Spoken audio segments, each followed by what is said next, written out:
Kapag nanay ka at maliit pa ang mga anak mo, halos wala kang oras para sa sarili mo. Hindi ka pwedeng umalis mag-isa. Hindi ka pwedeng gumala nang hindi sila kasama. Kahit simpleng me time, parang kailangang idikit pa rin sa pagiging nanay mo. Kasi kapag ginawa mo yon, sasabihin nilang kawawa ang anak mo. Pabaya kang ina. Parang burden na ang anak mo sa'yo. Kahit hindi naman totoo.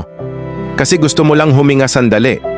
Gusto mo lang maramdaman na hindi kailangang magbago ang buong pagkatao mo dahil naging nanay ka.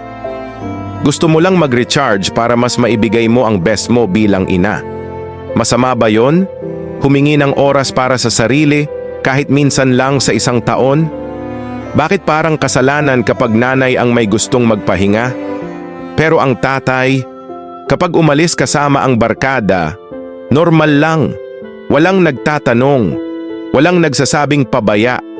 Kahit mawala ng matagal, hindi sila kinakain ng guilt. Hindi sila hinuhusgahan. Walang nag-aalala kung paano na ang bata habang wala siya.